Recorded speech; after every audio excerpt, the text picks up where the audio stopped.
Et ensuite, un travail qui devrait être fait avec toutes les personnes ressources, tant de nos groupes provinciaux, ici on en a cité 3. L'honorable Bokessu a dit que la question restait nationale, donc on ne peut pas on doit rester ouvert. Et puis, bien sûr, nos commissions spécialisées qui sont la PAJ et la commission socio-culturelle. Et donc, bien sûr, le bureau que vous chargez s'assurera de prendre en compte toutes les remarques et recommandations qui ont été faites de manière à ce que nous puissions saisir le gouvernement par la suite. Et donc, moyennant toute... Honorable Tundura, mais tout va en... Je m'excuse beaucoup parce que c'est moi qui ai initié. Je crois qu'il y a des petites explications. Génocoste, vol et exploitation illicite. Mais je devrais vous limiter dans le temps, alors, si vous avez des petites explications à donner. Il ne faut pas qu'on puisse se tromper. C'est une question qui est politique, mais qui a des aspects techniques. Ce qui est approuvé ici, c'est le génocide. Et les actes qualifiés de génocidaires sont déterminés par la Convention de 1948. Je les ai cités pour ne pas prendre du temps dans la résolution. Si on y ajoute les aspects exploitation, pillage, on n'est plus dans la définition de la Convention de 1948.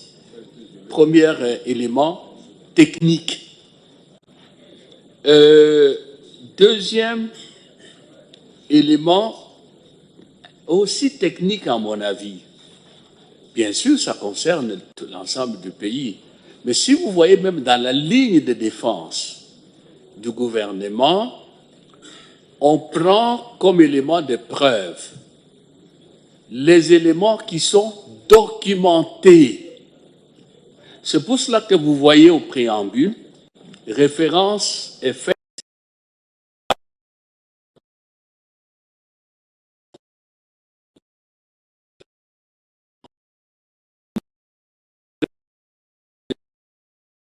à l'esprit. Une autre précision, responsabilité du seul gouvernement. Je voudrais apaiser le collègue Linguepo. Si vous voyez le paragraphe 5, c'est le Sénat qui parle, renouvelle son engagement d'exercer pleinement ses prérogatives constitutionnelles. Là, ce qui est loi, s'il y a une loi à prendre, ce qui est contrôle parlementaire.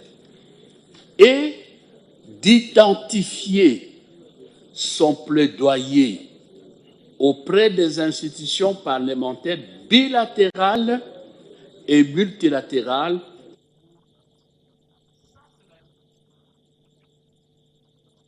Je crois que même le micro...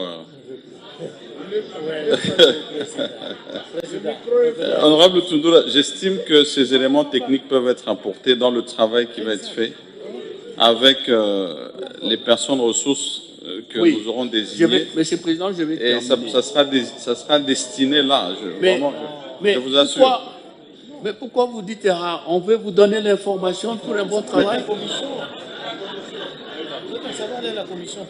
Non, ça veut dire que vous avez voulu donner quelques explications, alors que ici, l'option a été levée que le bureau serait avec les personnes ressources pour s'assurer d'une fin heureuse de ce texte avant qu'il soit transmis. Donc,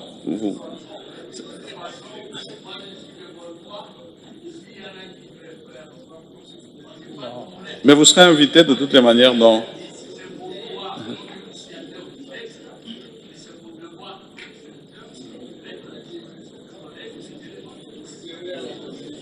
Vous serez avec nous, honorable Lutundura. Bon.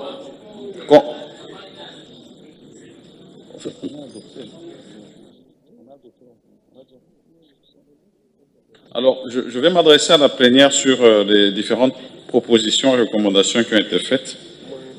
Et moyennant le travail qui sera fait au niveau du bureau, si nous pouvons formellement adopter la recommandation. Qui sont pour? Qui sont contre?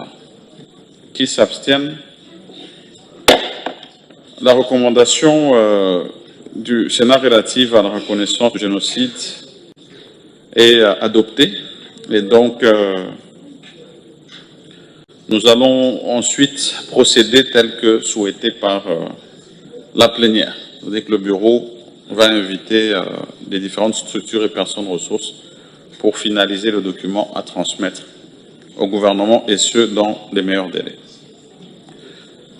Voici les résultats des votes pour le projet de loi d'habilitation. Sur 109 sénateurs qui composent le Sénat, 85 ont pris part au vote, 82 ont voté oui, aucun n'a voté non, 3 ont voté abstention. En conséquence, le Sénat vote le projet de loi portant habilitation du gouvernement. 2. Pour le projet de loi de finances, 85 membres sur 109 ont voté oui, aucun n'a voté non, aucun n'a voté abstention. En conséquence, le Sénat vote le projet de loi de finances pour l'exercice 2026. Pour la proposition de loi relative aux établissements de crédit, harmonisée par la commission mixte paritaire, 85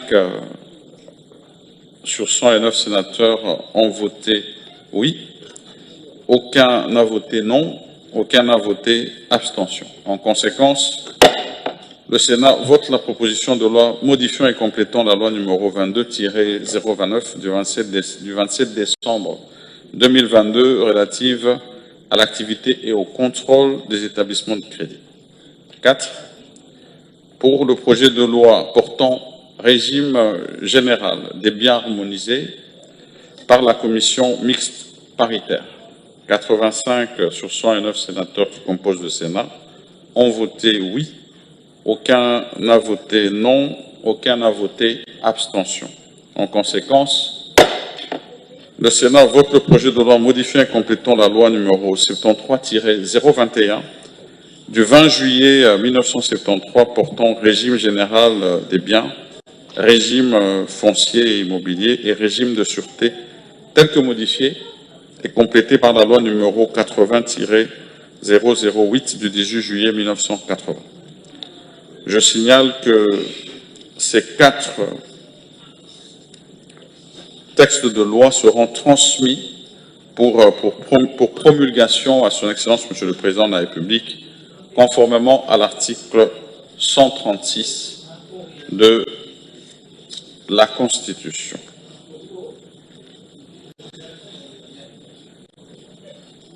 Nous passons enfin au discours de clôture de la session ordinaire de septembre 2025.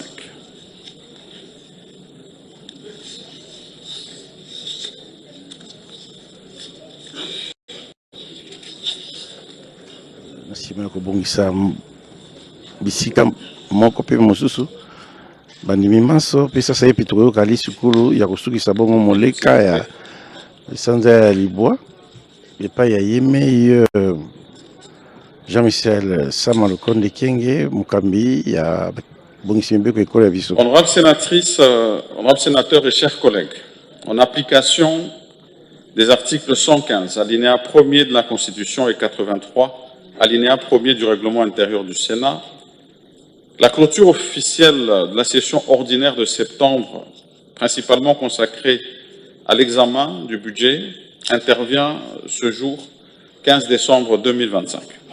Au regard du travail réalisé au cours de cette session, qui s'achève, permettez-moi de prime abord, chers collègues, de vous exprimer ma profonde reconnaissance pour votre engagement et votre assiduité, tant aux travaux des commissions qu'à ceux des plénières. Cette session aurait été riche en événements, aussi bien au plan législatif qu'à ceux du contrôle parlementaire, des descentes sur terrain et de la diplomatie parlementaire. Au titre législatif, 6 projets de loi portant prorogation de l'état de siège sur une partie du territoire de la République démocratique du Congo, la proposition de loi portant création de l'ordre national des héros nationaux,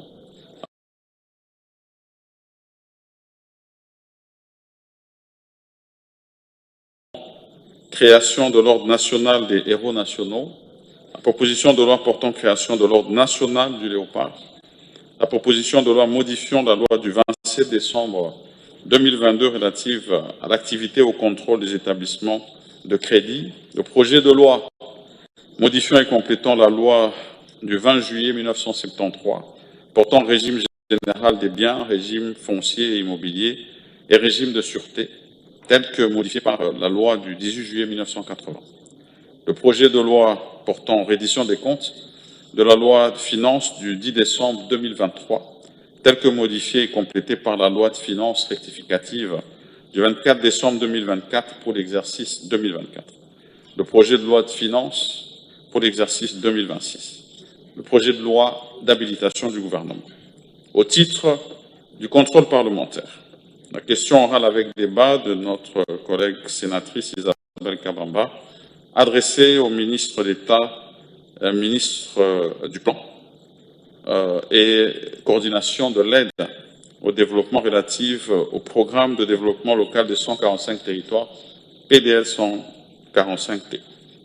La question orale avec débat de notre collègue sénateur Jean-Pierre Batumoko, adressée au vice-premier ministre et ministre de l'Intérieur, relative à la déstabilisation des entités territoriales décentralisées et déconcentrées du territoire de Ouatsa en province du Haut-Ouélé.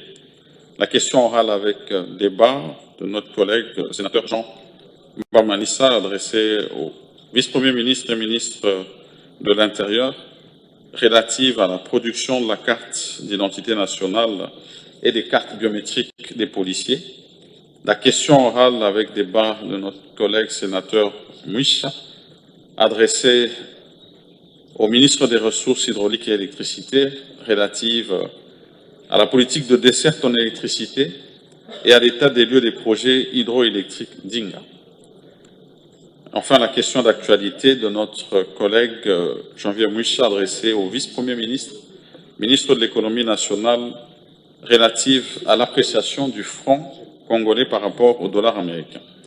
À ces questions orales avec débat d'actualité s'ajoutent 13 questions écrites des honorables sénateurs, adressées respectivement par notre collègue Célestin Vunabandi, au directeur général de l'OCC, relative à l'évolution de l'effectif du personnel de l'OCC et son impact sur les charges d'exploitation, au ministre des Droits humains, relatif à l'état des lieux du processus de protection et de réparation des violences sexuelles liées au conflit des victimes et crimes contre la paix et la sécurité en République démocratique du Congo, au directeur général des impôts, relative à la minorisation et à l'absence des déclarations à l'impôt sur les bénéfices et profits IBP de certains contribuables pour l'exercice fiscal 2025 et revenus 2024.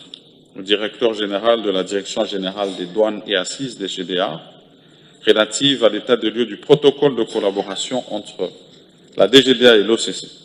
Au directeur général de la DGRAD, relative à la conformité des entreprises minières en phase d'exploitation avec les dispositions du Code minier par rapport à la cession de l'État des parts sociales ou actions constructives du capital social. De notre collègue l'honorable Tshisekedi Jean, au directeur général de Fonds de promotion de l'éducation et de la formation, FPEF en sigle, sur la problématique du degré d'opérationnalisation du FPEF et les ressources financières effectivement mobilisées. Au directeur général de la Foire internationale de Kinshasa, la FIKIN, sur la gestion et la relance de la FIKIN. De notre collègue l'honorable Diaoya Neto Olajansi, à Madame la Première ministre sur l'évaluation de la mise en œuvre du programme du gouvernement, au ministre d'État et ministre de la Justice sur la gestion et les réformes du secteur de la justice, de l'honorable Kumbondimo Kababile Anna, au vice-premier ministre et ministre de l'Intérieur, sur le conflit des limites entre les localités Sambia, en chefferie Wando, dans le territoire de Dungu, et la localité Akwa, en chefferie Logo, au Gambie, dans le territoire de Faraj. De l'honorable Pungwe Mbuyuliongola Patrice, à Madame la Première ministre relative au décret numéro 25/15 du 9 avril 2025 portant régime de déclaration du patrimoine de l'agent public de l'État et des membres de sa famille immédiate en République démocratique du Congo, au vice-premier ministre et ministre de l'Intérieur et Sécurité relative à la mise en place des services de sécurité et d'immigration en République démocratique du Congo. Et enfin, de notre collègue Mouissa Kassiwa Janvier, adressé au ministre des Finances sur l'impact socio-économique de la TVA depuis son instauration. Chers collègues, il convient de noter que certaines initiatives de contrôle parlementaire n'ont pu être planifiées pour des raisons indépendantes de la volonté du Bureau. Celui-ci vous tient régulièrement informé des difficultés rencontrées liées à la disponibilité des responsables d'institutions concernées. Avant de clore ce chapitre sur le contrôle parlementaire, je souhaite mettre en exergue les auditions en commission ainsi que les missions de terrain menées par les commissions, telles que celle des infrastructures et aménagement du territoire dans la ville de Kinshasa, auprès notamment de l'Agence congolaise des grands travaux, l'Office de voirie et de drainage, de la Société nationale d'électricité, ainsi que les visites de la Rocade et de la Reine. Outre les questions législatives et de contrôle parlementaire mentionnées, notre Chambre a adopté le rapport annuel d'activité pour l'exercice 2024 et la synthèse nationale des rapports de vacances parlementaires couvrant la période du 16 juin au 14 septembre 2025. Au nom du Bureau et en mon nom personnel, je tiens à vous adresser mes sincères félicitations pour la qualité des travaux réalisés et pour le sens élevé des responsabilités dont vous avez fait preuve durant nos délibérations. Honorables sénatrices, honorables sénateurs et chers collègues, cette session ordinaire qui touche à sa fin a également été marquée par une diplomatie parlementaire active, consolidant ainsi le rôle de notre Chambre comme acteur majeur sur la scène internationale. À ce sujet, il me paraît important de souligner la récente organisation à Kinshasa, capitale de notre pays, du 18 au 22 novembre dernier, des assises de la 84e session du comité exécutif et de la 47e conférence des présidents des parlements membres de l'Union parlementaire africain UPA, en cycle, au terme desquels le président du Sénat de la République démocratique du Congo, votre humble serviteur, a été désigné président du comité exécutif de l'UPA pour un mandat d'1 an. À ce stade de mon allocution, je voudrais avec toute déférence remercier son Excellence Félix Antoine Tshisekedi Tshilombo, président de la République et chef de l'État, qui par son implication a permis la réussite de cet événement continental. Je remercie de même le gouvernement pour son accompagnement à cet effet. Chers collègues, dans ce même cadre de la diplomatie parlementaire, notre Chambre a participé à plusieurs activités interparlementaires, tant au niveau continental qu'international, notamment la 151e Assemblée générale de l'Union parlementaire à Genève, en Suisse, du 17 au 24 novembre 2025, à la conférence annuelle des présidents des parlements africains à Midrand, en Afrique du Sud, du 28 septembre au 1er octobre 2025, la 10e Assemblée générale annuelle du réseau parlementaire africain pour l'évaluation du développement à Rabat, au Maroc, du 27 octobre au 3 novembre 2025. Honorables sénatrices, honorables sénateurs et chers collègues, cette session qui se clôture est marquée par la signature à Washington, le 4 décembre dernier, de l'accord historique de paix entre la République démocratique du Congo et la République du Rwanda, fruit de la diplomatie agissante portée par son Excellence Félix-Antoine Tshisekedi Tshilombo, président de la République et chef de l'État. Le Sénat formule le vœu que cette avancée diplomatique majeure ouvre la voie à la fin définitive des atrocités contre nos populations, au retour de la sécurité dans les provinces meurtries et au rétablissement intégral de l'autorité de l'État sur toute l'étendue du territoire national.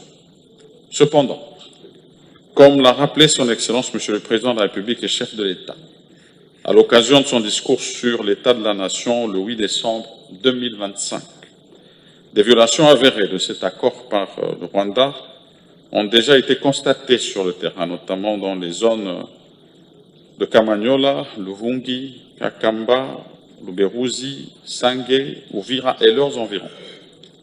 Une telle persistance dans l'agression et l'ingérence met à mal l'esprit et la lettre de l'accord conclu, appelle à une vigilance accrue de la part de toutes les institutions de l'État, en particulier du gouvernement, afin que la souveraineté de la République démocratique du Congo et la sécurité de nos populations soient pleinement protégées.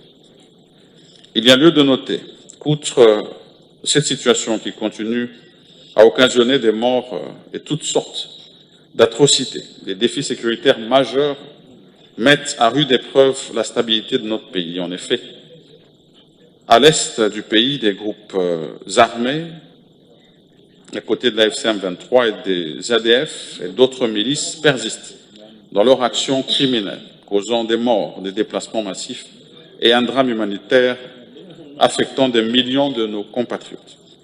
Dans le Grand Ouest, l'activisme des groupes Mobondo compromet la cohésion sociale et la libre circulation des personnes et des biens.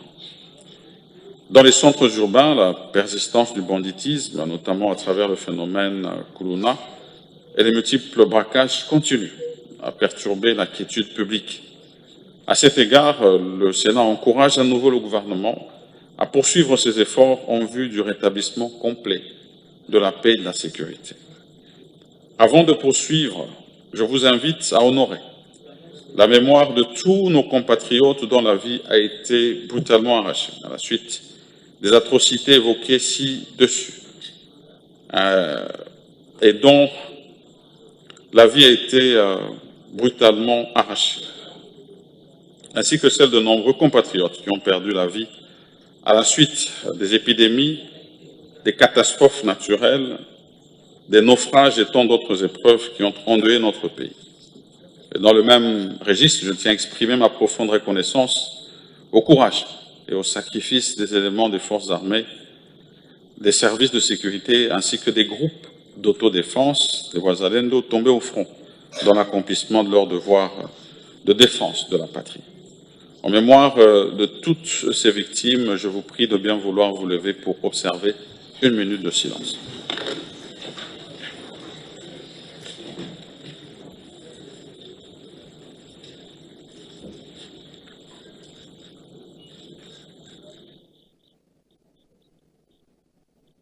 Je vous remercie.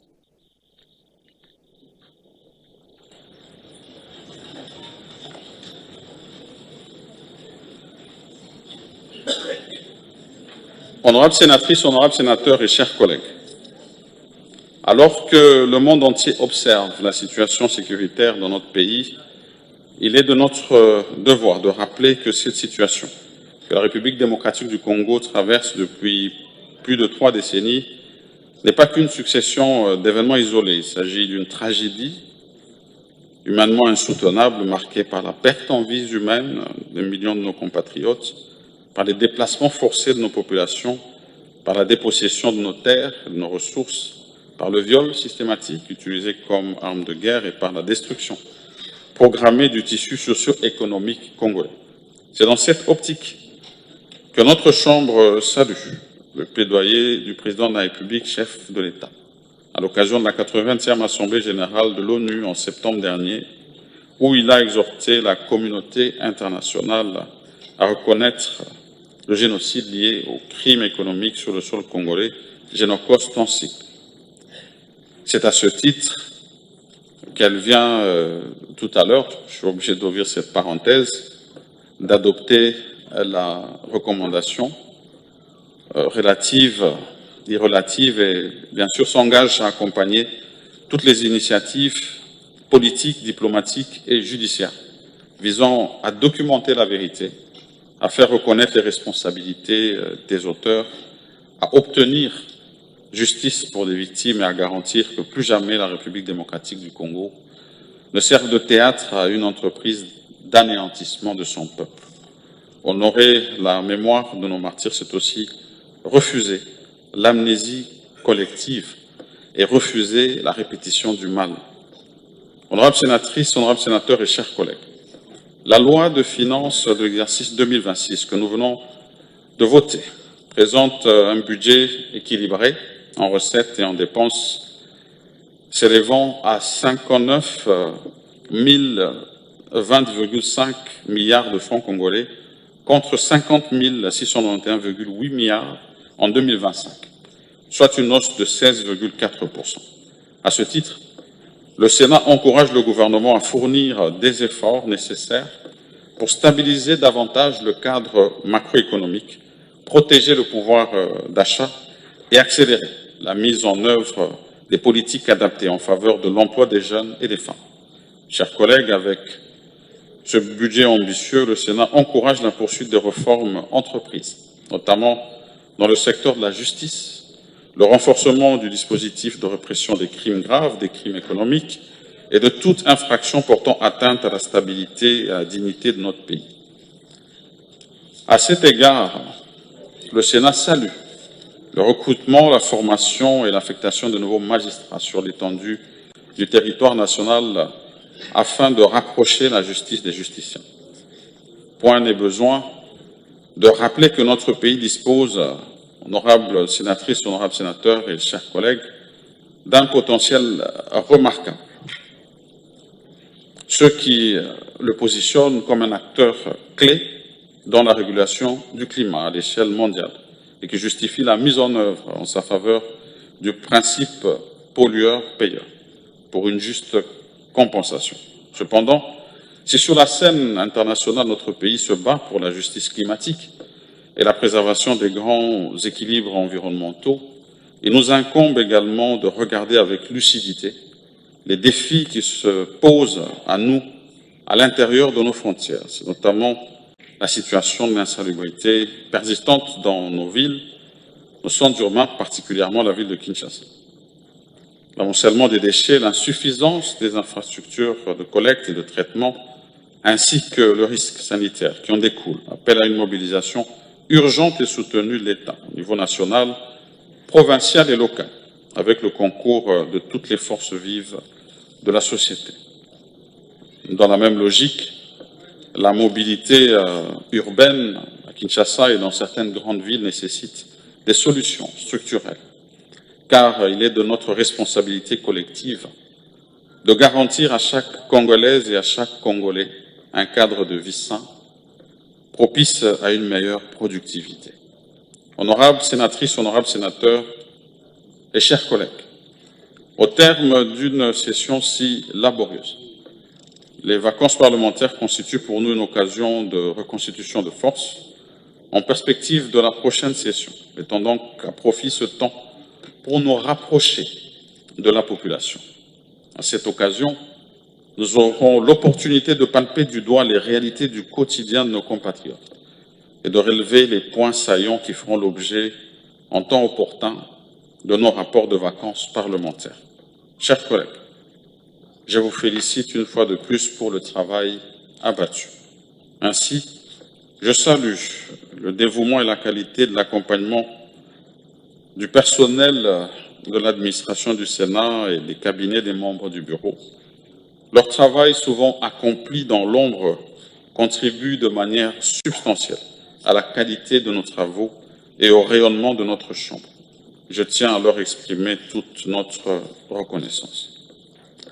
Conformément à l'engagement pris au début de notre mandat, nous veillerons, dans la mesure du possible, à préserver la paix sociale au sein de notre institution, condition essentielle au maintien d'un climat de sérénité et d'efficacité dans l'accomplissement de nos missions. Honorables sénatrices, honorables sénateurs et chers collègues, je ne saurais clore cette allocution sans vous adresser, au nom du bureau, aux miens propres, mes vœux le meilleur de paix, de santé et de prospérité. Ces mêmes vœux sont adressés à vos familles, aux membres des cabinets politiques et aux cadres et agents de l'administration du Sénat pour cette fin d'année 2025. Puisse l'année 2026 qui pointe à l'horizon être porteuse de stabilité durable, de progrès substantiel pour notre pays, de paix, et en général pour le pays, comme je l'ai dit, et pour notre Chambre en particulier. Honorables sénatrices, honorables sénateurs et chers collègues, alors que notre pays traverse une situation sécuritaire particulière, je vous invite à rester alerte pendant ces vacances parlementaires. Sur ce, je déclare close la session ordinaire de septembre 2025. Que Dieu bénisse la République démocratique du Congo et son peuple. Je vous remercie. La séance est levée. Lelo pe pona session ya sanza ya libwa ya mobumo ye ba bongisi mbeko bakokende na loi kopema bakozonga na bituka pe bango bautaka pona kokokisa makanisi oyo motomolo to pe mokonzi na bango mwana mboka Jean-Michel Sama Lukonde auti kopesa bango pona kosimba peza na maboko makambo ya koleka kuna na bituka pona lelo tosuki wana bandeko tozalaki babino